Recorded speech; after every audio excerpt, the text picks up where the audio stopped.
నమస్కారం అండి, నా పేరు doctor K Aravind Sagar, consultant general laser advance laparoscopy and robotic surgeon, Shreshta multi speciality hospital BHCL. ఈరోజు మనం మాట్లాడుకోబోయే టాపిక్ రొమ్ము క్యాన్సర్. రొమ్ము క్యాన్సర్ వచ్చే అవకాశాలు ఎవరిలో ఎక్కువగా ఉంటాయి అండ్ రొమ్ము క్యాన్సర్ని ఎలా గుర్తించాలి. స్టార్టింగ్ స్టేజ్లో రొమ్ము క్యాన్సర్ని గుర్తించినట్టయితే ఇది కంప్లీట్గా క్యూర్ చేసుకోవచ్చు. మనకు తెలిసిన సెలబ్రిటీస్ మనీషా కొయిరాలా, సోనాలి బింద్రే, లీజా రే వీళ్ళందరూ కూడా రొమ్ము క్యాన్సర్ని జయించిన వాళ్ళే. సో మనం రొమ్ము క్యాన్సర్ని ఎంత త్వరగా గుర్తించినట్టయితే అంత కంప్లీట్గా దాన్ని క్యూర్ చేసుకోవచ్చు. రొమ్ము క్యాన్సర్ అనేది కామన్గా ఆడవాళ్ళలో చూస్తూ ఉంటాము, కానీ మగవాళ్ళలో కూడా రొమ్ము క్యాన్సర్ వచ్చే అవకాశాలు ఉంటాయి. వయసు పెరిగే కొద్దీ రొమ్ము క్యాన్సర్ వచ్చే అవకాశాలు పెరుగుతూ పోతూ ఉంటాయి. 30 years ఉన్న వాళ్ళకి రొమ్ము క్యాన్సర్ వచ్చే అవకాశాలు తక్కువగా ఉంటాయి.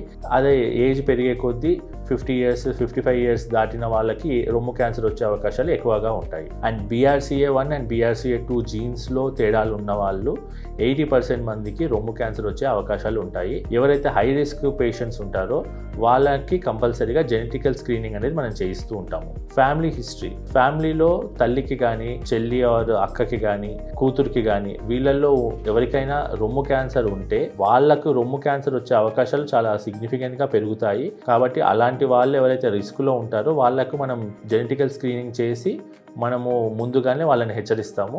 అండ్ పిల్లలు పుట్టిన తర్వాత తల్లిపాలు 1.5 to 2 years ఇచ్చిన వాళ్ళల్లో రొమ్ము క్యాన్సర్ వచ్చే అవకాశాలు తగ్గినట్టుగా మనకు స్టడీస్ చెప్తున్నాయి. తల్లిపాలు ఇచ్చే వాళ్ళు ఎక్కువ 1.5 to 2 years రొమ్ము పాలు ఇచ్చిన వాళ్ళల్లో ఈ బ్రెస్ట్ క్యాన్సర్ వచ్చే అవకాశాలు తక్కువగా ఉంటాయి. సో బ్రెస్ట్ క్యాన్సర్ని ఎలా గుర్తిస్తాం? మనం మామూలుగా జస్ట్ కామన్ మ్యాన్ అనే వాళ్ళు ఎలా గుర్తిస్తారు? రొమ్మును చూసుకున్నప్పుడు, ఎప్పుడైనా రొమ్మును సెల్ఫ్ ఎగ్జామిన్ చేసుకున్నప్పుడు రొమ్ము ఫుల్గా ఉండడము, ఒక గడ్డలా ఉండడము, చేతికి ఒక గడ్డలా తగలడము, తర్వాత ఒక పుండులా అయినప్పుడు లేదా నిపుల్ అనేది లోపలికి వెళ్ళిపోయినప్పుడు, నిపుల్లోంచి ఒక రెడ్ కలర్ డిశ్చార్జ్ రక్తం లాంటిది కారుతున్నప్పుడు, ఇలాంటివి వచ్చినప్పుడు మనము రొమ్ము క్యాన్సర్ అవ్వచ్చనే దాంతో ఇమీడియట్గా డాక్టర్ని కన్సల్ట్ చేసి మనము ఎగ్జామిన్ చేయించుకోవాలి. రొమ్ము క్యాన్సర్ వచ్చిన వెంటనే ఎలా గుర్తించాలి? సో దీనికి మనకు కొన్ని గైడ్ లైన్స్ ఉన్నాయండి. సెల్ఫ్ ఎగ్జామినేషన్ అంటే ప్రతి ఒక్కరు వాళ్ళ రొమ్ముని వాళ్ళకు వాళ్ళు ఎగ్జామిన్ చేసుకోవాలి. సో రొమ్ముని 25 years నుంచి ఎవ్రీ మంత్ కానీ 3 monthsకి ఒకసారి కానీ రొమ్ముని ఎగ్జామిన్ చేసుకోవాలి. అప్పుడు రొమ్ము నార్మల్ రొమ్ము అనేది ఎలా ఉంటుందో వాళ్ళకి తెలుస్తుంది. దాంట్లో ఏదైనా చేంజెస్ వస్తే చాలా ఈజీగా గుర్తించగలుగుతారు.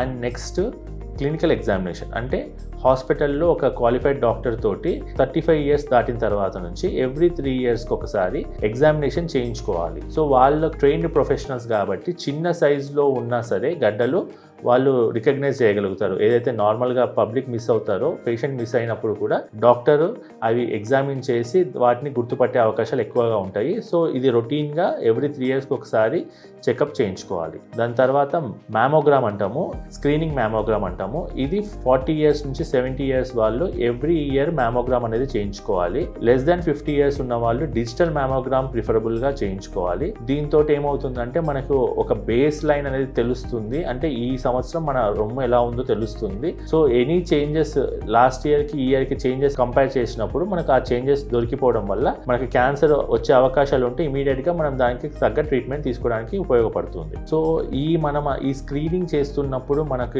ఎక్కడైనా కూడా మనకు ఈ పేషెంట్కి రొమ్ము క్యాన్సర్ వచ్చే అవకాశం ఉంది అని అనిపించినప్పుడు మనం అడిషనల్ స్క్రీనింగ్ చేస్తాము. ప్లస్ ఎవరికైతే ఫ్యామిలీ హిస్టరీ ఉంటుందో వాళ్ళకి మనం జెనెటిక్ టెస్టింగ్ చేస్తాము. ఈ BRCA1 అండ్ BRCA2 గురించి వాళ్ళకి జెనెటిక్ టెస్టింగ్ చేసి వాళ్ళని ముందే హెచ్చరిస్తాము. ఎందుకంటే BRCA1 అండ్ BRCA2 జీన్స్లో తేడాల వల్ల 80% అంటే 100లో 80% మందికి రొమ్ము క్యాన్సర్ వచ్చే అవకాశం ఉంటుంది. కాబట్టి వాళ్ళని ముందే మనం గైడ్ చేసి మీరు ఎలా ఎగ్జామిన్ చేసుకోవాలి వాళ్ళకి ముందే చెప్పి వాళ్ళని ప్రిపేర్ చేస్తాము. ఇన్ కేస్ వాళ్ళు ఎప్పుడైతే ఆ క్యాన్సర్ని గుర్తిస్తారో ఇమీడియట్గా ట్రీట్మెంట్ చేసే అవకాశం ఉంటుంది అండ్ కంప్లీట్గా క్యూర్ చేసుకోవచ్చు. Thank you.